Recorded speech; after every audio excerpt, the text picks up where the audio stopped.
Al pensar en sagas absurdas del cine, supongo que a muchos de vosotros se os vendrán a la cabeza algunas de las mayores aberraciones del cine contemporáneo, como Sharknado, El Cien Pies Humano o Leprechaun. En esa el bicho incluso fue al espacio. Pero en lugar de eso voy a hablar de la saga Tiburón. ¿Por qué? Bueno, pues porque cuando hablo de sagas absurdas no me refiero tanto a sagas de películas terribles como a cintas cuyo concepto general daban solo para una película cerrada, sin posibilidades a una continuación, pero cuyo éxito comercial terminó forzando una franquicia de películas a cual más ridícula y rebuscada que la anterior. Y Tiburón es el ejemplo perfecto de ello. ¡Vamos allá!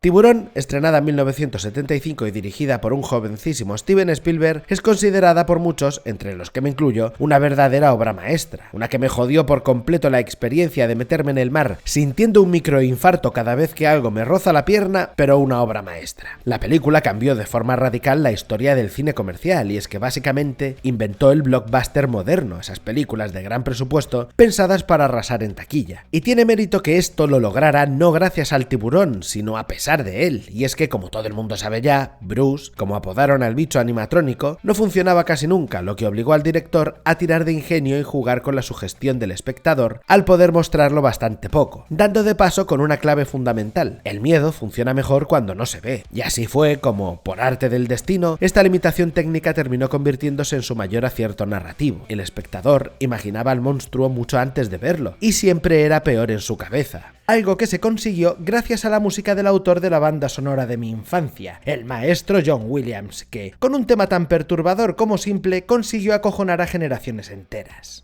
A eso se sumaba algo que hoy parece obvio, pero entonces no lo era: personajes que se sentían reales. Brody no era un héroe de acción, era un policía con miedo al agua, intentando proteger a su familia y a un pueblo cuyo alcalde prefería seguir ganando dinero antes que admitir el peligro. La amenaza no era solo el tiburón, también la negación y la incompetencia política. Pero es que encima lo reeligieron en las secuelas, si es que no aprendemos. Sea como sea, Tiburón funcionaba porque mezclaba terror, aventura y drama humano sin parecer nunca una película fantástica. Todo se sentía posible, dibujando el océano como un lugar hostil donde los personajes estaban completamente indefensos, y al tiburón como una fuerza de la naturaleza imprevisible. El público no iba a ver un monstruo, iba a experimentar vulnerabilidad. Todo eso hizo que Tiburón se convirtiera en el primer gran blockbuster moderno y en una película casi perfecta dentro de su género, recaudando casi 500 millones con un presupuesto de 9 y catapultando a su director a la cima del éxito. Lamentablemente, debido precisamente a dicho éxito, Hollywood no podía dejarlo ahí por mucho que fuera la película perfecta en su género. Tenía que seguir exprimiendo al escualo a toda costa, aprendiendo de paso una lección equivocada, y es que llegaron a la conclusión de que la película había funcionado no por la tensión, no por los personajes o la dirección de Spielberg, sino porque salía un tiburón, por lo que en 1978 se estrenó Tiburón 2. Evidentemente Spielberg decidió no regresar para la secuela. Él ya había contado la historia cerrada que quería contar. El conflicto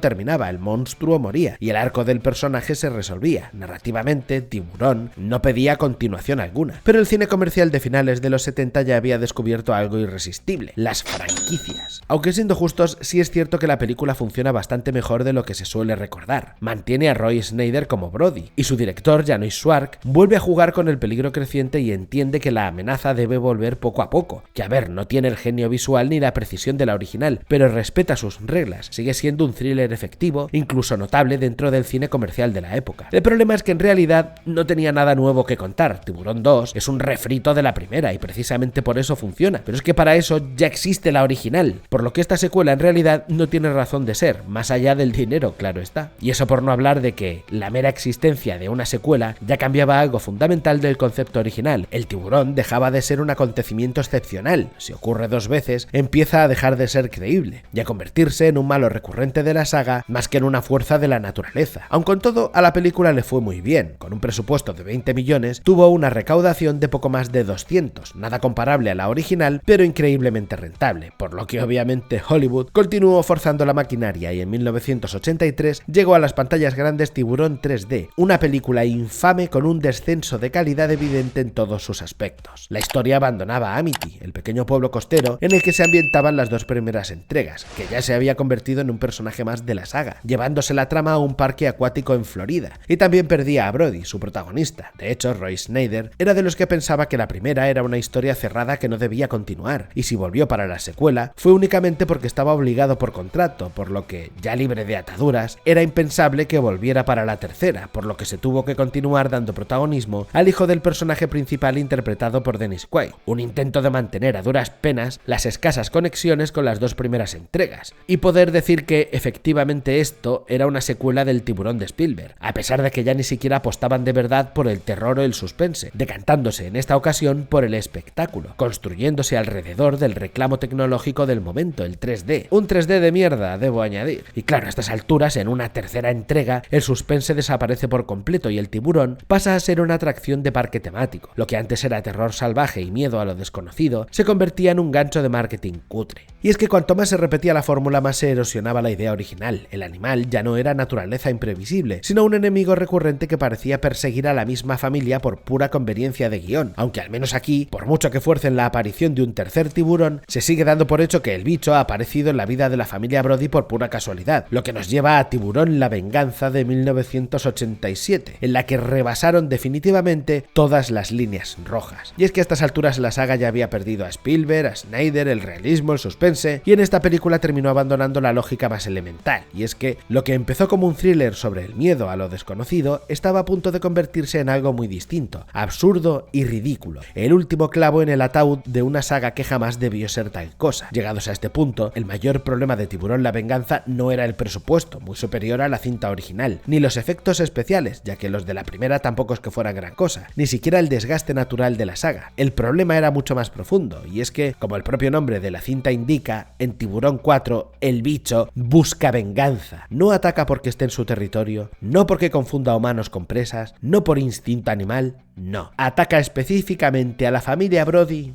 por venganza. La película plantea, apoyándose en especulaciones pero dándolo a entender, que el animal recuerda, persigue y decide matar a miembros concretos de una familia años después de los acontecimientos de las películas anteriores, convirtiéndose en una especie de villano consciente, una imbecilidad inmensa sin el más mínimo sentido. Hasta ese momento, incluso en los excesos de las secuelas anteriores, la amenaza seguía siendo más o menos creíble, pero Tiburón 4 introduce una idea directamente sobrenatural, un animal recorriendo medio océano Atlántico para ajustar cuentas personales, pasando a convertirse en una especie de slasher con tiburones. Algo que no tiene sentido porque ni siquiera es el mismo tiburón, es un tiburón distinto. ¿Qué es? ¿El sobrino? ¿El tataranieto de los otros? En fin, una imbecilidad sin sentido alguno. Y esa decisión reveló algo muy claro sobre el estado de la franquicia. Ya no había una historia que contar, de hecho, no la había desde la primera entrega, por mucho que contara con el bueno de Michael Caine, que ya ha dicho en repetidas ocasiones que la hizo únicamente por dinero y ni siquiera la ha visto. En Tiburón 4 la amenaza se volvía absurda, lo que evidentemente afectó a la recepción de taquilla, suponiendo un fracaso estrepitoso y el final definitivo de una saga que, en realidad, nunca necesitó existir más allá de la primera entrega. La crítica evidentemente fue devastadora, el público respondió con indiferencia y en muy poco tiempo Tiburón pasó de ser sinónimo de revolución cinematográfica a convertirse en el ejemplo habitual de franquicia destruida por unas continuaciones que jamás debieron existir. Ojo, la película original ha llegado hasta nuestros días con el nombre y el prestigio intactos a pesar de sus secuelas, más que nada porque es demasiado buena como para caer con el resto de entregas, pero la marca quedó profundamente erosionada. Universal abandonó cualquier intento serio de continuar la saga, no hubo reinicios inmediatos, ni nuevas entregas, ni intentos de expansión, simplemente se dejó morir. 3 películas tarde, en mi opinión, pero algo es algo. Y por todo lo mencionado, Tiburón es para mí una saga absurda del cine. La cinta original es única, cambió la relación del espectador con el mar y la forma de hacer el cine moderno, pero lamentablemente no supieron acabar a tiempo. Lo que debería haber sido una obra maestra aislada se convirtió en una franquicia sin sentido alguno que solo sirvió para manchar su legado, una que no terminó con una despedida épica ni con un cierre digno, sino convertida en el ejemplo perfecto de cómo repetir una idea sin entenderla puede acabar destruyendo aquello que la hizo especial. Y ya está, hasta aquí el vídeo de hoy. Os dejo un par de vídeos de tiburones del canal principal por si queréis echarle un vistazo y nos vemos en el siguiente. ¡Adiós!